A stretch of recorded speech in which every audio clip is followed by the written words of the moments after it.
Now we will see fourth problem. Fourth one, integration of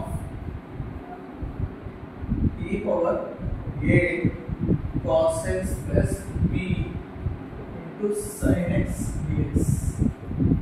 చూస్తానే భయపడతారండి, చాలా పెద్ద problem అని, అంత అవసరం లేదు.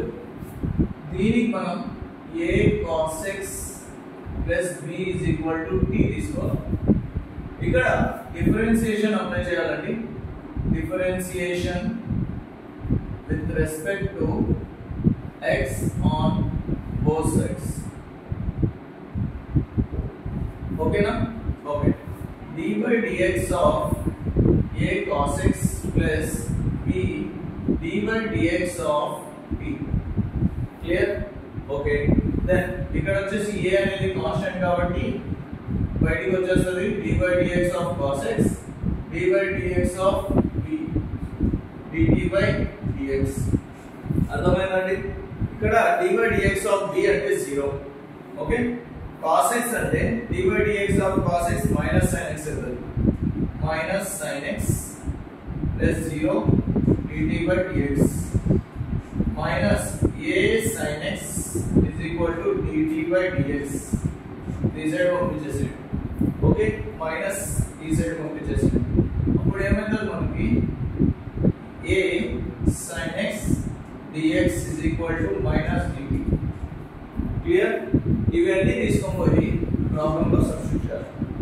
ప్రాబ్లం ఏమి ఇచ్చాడండి? ఇక్కడ e power a cos x plus b sin x dx. ఇక్కడ sin x ఒకటే ఉంది కాబట్టి a కూడా కిందికి పంపించేసి sin x dx is equal to minus dt by a. Okay, then ఇక్కడ మనము sin x dx అంటే dt by a dt by a substitute చేయాలా. a cos x plus b అంటే t సబ్స్టిట్యూట్ చేయాలి. e పవర్ t ఇది వచ్చేసి minus dt by a minus 1 by a common తీస్తే e power t dt by dt. ఇదేమైంది? e power t నే అవుతుందండి. minus 1 by a e power t అంటే e power a cos x plus b. Okay, plus clear? చాలా simple గా ఉందండి, ఈజీగా చేయొచ్చు. ఆలోచించాలి, నేను చేయాలి. Okay, thank you.